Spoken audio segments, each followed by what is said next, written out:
Le podcast Déclic comprend les transitions pour vulgariser, ouvrir la réflexion et surtout donner envie d'agir.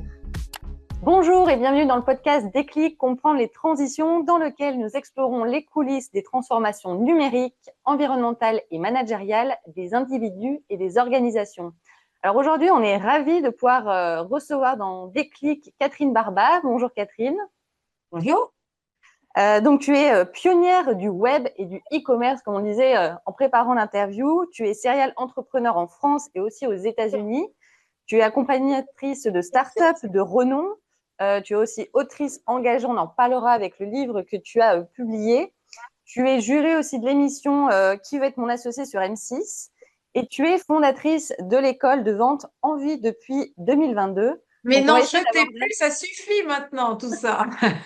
On va essayer d'aborder tout ça au travers T'as de l'impression que notre ça va échange. jamais s'arrêter, quoi. Tu sais, toute la liste de ce que je fais, de ce que j'ai fait. Bon, Ouais, c'est ça énorme. sert à ça de vieillir, hein. Je fais plein de trucs. Alors Catherine, pour introduire notre échange, j'aimerais te questionner sur ta vision de l'entrepreneuriat aujourd'hui. Après 30 ans d'aventure entrepreneuriale, justement, quelle est ta vision de l'entrepreneuriat aujourd'hui en 2026? Tu parles beaucoup et souvent d'audace. Est-ce qu'elle doit être un moteur central à l'heure des crises, notamment avec l'IA qui prend beaucoup de place et qui est une bonne chose? Quelle est ta vision aujourd'hui de l'entrepreneuriat? Oui. Alors, c'est une très bonne question. Déjà, aujourd'hui ou hier, entreprendre, c'est le même métier. Hein, c'est un entrepreneur qui réussit, c'est quelqu'un qui répond mieux que les autres aux besoins de ses clients. Donc, ça demande exactement les mêmes aptitudes, les mêmes compétences. Il faut être hyper motivé, il faut avoir des ressources, de la confiance, être curieux pour observer son marché. Enfin, voilà, je vais pas te faire toute la litanie des qualités de l'entrepreneur, mais il y en a un certain nombre, ce sont exactement les mêmes. Euh, pour réussir et pour bien répondre aux besoins de tes clients. Après, tu as raison. Aujourd'hui, ce qui se passe, ce qui est propre à notre époque, c'est que tout va plus vite. Ça Et donc, il faut s'accélère de être plus plus en plus. rapide. Et du coup, bah, l'audace, elle est là, elle est peut-être plus importante que jamais. C'est une compétence de survie, en fait. Que tu sois entrepreneur ou dans une grande entreprise, l'audace, c'est une compétence de survie. Et donc, bah, comme l'IA accélère tout, ça accélère aussi euh, l'exigence que tu as à oser. Donc, il faut oser plus vite. Oser plus vite. Hmm. Ton parcours Et je pense, entrepreneurial, pardon, et je pense oui, que la prudence aujourd'hui, elle est plus dangereuse que l'audace. Je pense que être prudent, tu vois, il vaut mieux essayer, tester, se tromper, recommencer, plutôt que être prudent. Enfin, ça, tout le monde le dit, hein, c'est done is better than perfect. l'audace Hmm. d'être osé de se mettre en mouvement, comme tu dis. Bah, de Ton tester, parcours de en toute façon. Hmm. testé, voilà. Un parcours entrepreneurial riche et pluriel, comme je le disais en introduction. Tu as créé plusieurs entreprises, Catherine. Tu investis dans plus de 20 startups et tu accompagnes de nombreux fondateurs, fondatrices en France et aussi à New York, aux États-Unis, où tu as vécu, hein, je crois. 5 ans. Euh, ouais. Quel fil rouge, justement, relie toutes ces expériences et qu'est-ce que t'ont appris, tes réussites et puis aussi ce que tu as pu vivre comme pas des échecs, mais des Ah, j'en ai apprentissages. fait plein. J'ai eu Ouais. beaucoup d'échecs et c'est bien. En fait, moi, j'ai fait 3 entreprises dans la tech, hein, dans l'e-commerce, plutôt une en B2C, 2 en B2B. Et puis là, j'ai créé ma 4e entreprise il y a 3 ans en vie, qui est une école de vente. Et le point commun de tout ça, en fait, je crois que c'est l'exploration. Moi, j'adore explorer, j'adore apprendre. J'aime bien être au commencement des choses. Il y a 30 ans, c'était le commencement du digital et je trouvais ça passionnant d'aller explorer cette e-chose à peine naissante et comprendre ce qui allait euh, en sortir. Euh, Partir aux États-Unis, c'était une exploration. Et là, créer une école qui avec la vente, de l'IA au cœur, c'est aussi une exploration des nouveautés. Donc moi, je crois que je suis une curieuse. Le Oui, point c'est ça, commun, c'est ça. l'exploration va aussi avec la curiosité. Je suis une curieuse et j'aime bien transmettre. Je crois que j'ai toujours eu ça. Tu sais, je voulais être prof de philo, en fait, moi, quand j'étais étudiante. Et finalement, le commerce, le business m'a rattrapée. Mais peut-être qu'aujourd'hui, je suis dans ma vocation première. J'adore faire grandir les autres. Donc, je me sens vraiment à ma place. Pour préparer l'interview, j'ai parcouru ton livre, on en parlera ensuite, mais j'ai relevé une Super. phrase qui explique bien, hein, qui à l'image de ce que tu dis. Tu dis que ce qui te passionne, c'est de comprendre le fait qu'une organisation se réinvente plus vite que ses concurrents. Oui, C'est bien une sûr. phrase que j'ai relevée qui Ouais, m'a c'est quand je interpellée. suis partie aux États-Unis en 2015. En fait, j'avais envie de me remettre en question. Ça, c'est une qualité entrepreneuriale hein, que tu as sûrement aussi. Et en fait, je me disais, je vais aller voir aux États-Unis, à l'époque où c'était encore vivable, ce qui fait qu'une entreprise se réinvente plus vite qu'une autre. Pourquoi ça tient à la transformation numérique ou autre? Est-ce que c'est à la vision du patron? Est-ce que c'est aux compétences internes, aux investissements, à l'écosystème? Enfin, et je faisais ma petite exploration comme ça et j'ai eu l'occasion d'interviewer des dizaines et des dizaines de très grands patrons américains, qui sont beaucoup plus accessibles que nous, que les patrons français en fait. Et ça m'a permis de dégager des grandes constantes, donc et après de les partager avec les entreprises françaises, parce que moi mon but c'est aussi de faire grandir les boîtes françaises. Et du coup, tu Mm. prends souvent en exemple les États-Unis, ou en tout cas la manière d'entreprendre aux États-Unis. Est-ce que c'est toujours le cas aujourd'hui? Est-ce que la France, elle a à apprendre encore de cette manière de faire, ou quel est ton point L'Amérique a tellement changé. Enfin, Ouais. j'y étais encore la semaine dernière. Enfin, l'Amérique a tellement, tellement changé. C'est difficile de se représenter, surtout quand tu es boomer, enfin, que tu as vécu enfin, 30 dernières années dans le boulot, que ce bloc qui était un modèle, un allié, est plus tellement un modèle et plus tellement un allié. Donc, C'est vrai, je me je, pose je, la question, en Trump aujourd'hui, on est dans l'ère Trump, les États-Unis, et qui gouverne son pays, la première puissance mondiale, comme une entreprise, comme une boîte. Est-ce que ça donne une tendance aussi pour les entrepreneurs que vous êtes? En fait, moi, je vais te dire, si jamais enfin, j'avais un business international, je regarderais beaucoup plus la Chine que les Mm. États-Unis, en fait. La Chine, l'Inde. Ouais, je Mm. pense que c'est ça, tu vois. Aujourd'hui, il y a un délire de Trump, mais voilà, la malédiction, c'est pas que le roi soit fou, c'est que, c'est que nous, on l'écoute, Mm. sans bouger. Mais non, non, donc je pense que avoir les yeux grands ouverts sur l'international, c'est important, mais je pense que la Chine et l'Inde, comme tu dis, sont très, très riches d'inspiration. Alors, tu nous as parlé en introduction aussi de l'école Envie que tu as donc créée en 2022, une école d'entrepreneuriat qui met l'accent sur la vente et la confiance. Ça nous a inspiré aussi en préparant l'interview avec notre équipe. La vente au cœur d'Envie. Tu as choisi de placer cette vente au cœur de ton engagement. Pourquoi cet angle te semble aujourd'hui essentiel, voire vital pour les entrepreneurs, les indépendants et même les grandes organisations qui nous écoutent aussi dans des clics? Et est-ce qu'on sait vendre en France? Grande question. Je crois Dis-nous, qu'on ne sait pas Catherine. très bien vendre. Je crois qu'on a un talon d'Achille. On ne sait pas vendre. On a beaucoup d'intelligence, on a de bons produits, on a beaucoup d'élan malgré tout. Moi, je suis fière d'être française, mais je crois qu'on ne sait pas vendre. Et Il y a une sorte pourquoi? de trivialité à la vente. On trouve que c'est trivial, ça a beaucoup moins de noblesse que le produit. Pourtant, pas de vente, pas de clients, pas de clients, pas d'entreprise. Et je me suis rendu compte qu'en 2022, quand on a créé Envie, on était plutôt une école effectivement d'entrepreneuriat au sens large, mais je me rends compte que ce qu'on sait bien transmettre, c'est comment aller chercher des clients. Et c'est le nerf de la guerre. Mm. Comment aller chercher des clients, comment aller chercher de la croissance, et ça tient à tout un tas de facteurs. Et c'est ce qu'on enseignait. Donc on s'est repositionné effectivement comme école de vente. Et je trouve que c'est d'abord c'est ce qui garantit la croissance aujourd'hui. C'est que si tu t'y mets, que tu aimes la vente ou pas, ça marche. Et ça porte des fruits, donc il faut pas attendre.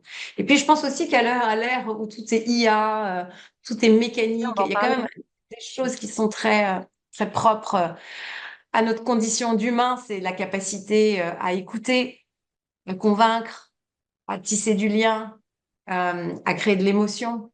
Et ça renoue avec notre nature profonde. Ça me plaît, ça aussi. Oui, parce qu'on va en parler justement, l'IA qui prend de plus en plus de place nous oblige aussi à être encore plus performant. Dans ton livre, justement, tu parles du pitch, la manière de pitcher aussi son projet, son produit, pouvoir le vendre. L'IA nous oblige à être peut-être encore avoir plus de rigueur. Et ça qui est intéressant à travers les échanges qu'on peut avoir avec les experts. Justement, vendre à l'ère de l'IA aujourd'hui, qu'est-ce que ça veut dire vendre en 2026? Déjà, tu dois faire l'expérience aussi, mais quand on reçoit un email de prospection qui a été écrit par IA, mais ça se voit en 2 secondes. Ouais. Et forcément, ce sont des messages auxquels on n'a pas envie de répondre. C'est tellement structuré toujours de la même manière. Donc, je pense que Quand tu veux faire grandir ta boîte aujourd'hui, hein, que tu sois dans la tech ou pas, forcément, il faut avoir un focus spécial sur les clients et se dire, j'ai deux métiers, mon métier et la vente. Pour la vente, il y a des choses de toute éternité, mais je pense qu'aujourd'hui, l'IA peut t'aider vraiment à t'améliorer. Tu parlais du pitch tout à l'heure. Ouais, c'est bien moi, j'aime bien faire l'exercice de, tu as une trame pour un pitch parfait. Moi, si j'ai envie de te pitcher ma boîte, je vais te dire à qui je m'adresse, quelle est ma cible, quel est son problème, moi, de quoi j'y réponds mieux que les autres, qu'est-ce qui est distinctif dans mon offre, les bénéfices uniques qui a travaillé avec moi, je vais t'apporter des preuves, et après je vais te poser des questions, ou je commencerai d'abord par les questions. Tout ce petit texte, si je le mets dans l'IA et j'ai fait un bon prompt pour lui demander comment je pourrais affiner mon propos, comment je pourrais plus convaincre tel type de personne, comment est-ce que je pourrais lever les objections de quelqu'un qui pense que, en fait, c'est très ludique et ça t'aide Mm. vraiment à affiner ton pitch. Donc oui, l'IA, que ce soit pour pitcher, que ce soit faire ta Bon. veille, que ce soit à tous les niveaux de ta chaîne de valeur de vente, tu peux utiliser l'IA, la Gen AI, ouais, c'est sûr. On Très apprend chez nous intéressant. d'ailleurs. Oui. Donc l'IA vraiment comme un levier de performance, Un allié, un c'est allié. un allié, c'est un assistant, mais en revanche, les gens qui misent, enfin, on est débusqué très vite quand on compte sur l'IA pour penser pour soi, quoi. Et justement, je t'ai vu aussi sur scène lors d'un événement à Marseille, où on est aujourd'hui pour l'enregistrement du podcast, que l'humain aussi, il a toute sa place, qui garde toute sa place d'incarner quelque chose aussi. On le voit avec toi, tu incarnes aussi quelque chose de fort. Ah oui, mais c'est parce que je te disais, il y a un bouquin qui m'a beaucoup marqué l'année dernière, ça s'appelle Le cerveau sans mémoire, qui a été écrit par un neurochirurgien, Marc Tadier, et le patron de la société Covea d'assurance. Et il réfléchit justement à l'impact des écrans sur tout ce qui est cognitif, sur la mémoire. Et il y a une phrase qui m'a marquée, c'est il faut que le cœur ait été frappé pour que le cerveau se souvienne. En Mm. fait, si je veux te vendre quelque chose, il faut que tu te souviennes de moi. Et si tu dois, pour te faire te souvenir de moi, il faut que je suscite de l'émotion. De l'émotion, l'émotion avec l'humain Ouais. qui peut la transmettre. Alors, c'est oui et non. C'est là où ça devient complètement flippant. C'est que au CES, je sais pas si tu as suivi, il y avait ce qui a fait, il y avait une petite mascotte, un petit chien Mm. qui a d'ailleurs sept catégories d'émotions, 21 différentes postures. Je crois qu'il y a eu 18 000 précommandes de ce petit machin-là qui imite tellement bien le vrai chien et en plus qui met de l'émotion. Donc, c'est sûr que la question se pose, quoi. Si demain tu as des robots qui Mm. peuvent feindre, en tout cas te faire ressentir de l'émotion, quelle est ma légitimité? À quoi je sers? Et c'est vrai pour tous les métiers, c'est quand même Mm. assez, c'est intéressant. Mm. Catherine, tu En tout as cas, jusqu'à présent, pardon, mais la vente, on n'a pas encore de robot pour le faire. Donc, si on veut du chiffre d'affaires, si on veut plus de clients et de la marge, bah, il faut s'y mettre. il faut s'y mettre rapidement. Je vous invite, chers auditeurs, aussi à peut-être acheter le livre de Catherine Barba, que tu as donc publié l'année dernière, hein. C'était J'ai en publié en fin d'année fin et, d'année. et, et je me rends compte que ça s'appelle la Bible des La indépendants. Bible des indépendants. Mais en fait, j'aurais dû l'appeler la Bible de l'audace. Parce que la Bible des audacieux, parce qu'en fait, j'ai pas mal de personnes, il y a plusieurs milliers de personnes hein, qui l'ont acheté déjà et qui me disent, mais moi, je ne suis pas indépendant. Et Mm. il y a tout ce que tu dis me sert à la fois dans l'état d'esprit, sur le chapitre sur la confiance, le chapitre sur comment est-ce que je dois regarder mon marché, euh, même si je suis salariée, pour aller Exactement, moi, chercher de la conquête. qui l'ai parcouru pour préparer l'interview, je suis salariée Ouais, pour des clics notamment. C'est vrai qu'on s'y retrouve parfaitement. C'est un livre ouais. qui peut s'adresser aussi à des salariés comme nous. Ouais. Mais tu sais, peut-être parce que ça veut dire une chose, c'est qu'il me semble que cet esprit de conquête, cette façon de penser et d'agir qui est propre aux entrepreneurs, il est probablement indispensable de l'avoir même quand on est salarié. Tu vois, c'est Mm. questionner le statu quo, c'est avoir cette capacité, on en parlait tout à l'heure, à découvrir un marché et à essayer d'imaginer s'il n'y a pas d'autres business sur lesquels on pourrait aller. la capacité à percevoir ce que les gens ressentent Mm. pour bien ajuster son propos, le fait d'être totalement focus sur les résultats, d'avoir de la résilience, de se remettre en question. En fait, si tu mets bout à bout les qualités qui font un entrepreneur qui réussit, ce sont probablement, certainement des qualités à injecter dans les cultures managériales. Et c'est ce Mm. qu'on fait d'ailleurs.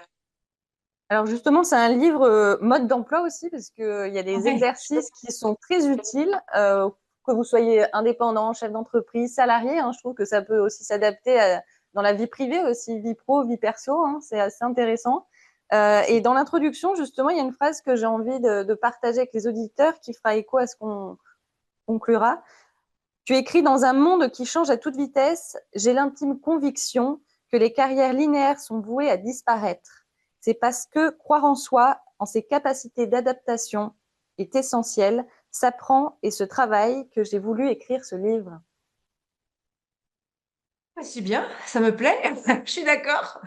C'est les Non, mais raisons c'est qui t'ont sûr. motivé. Mais il n'y a plus de linéarité. En fait, ce n'est pas le statut qui compte, c'est ta compétence.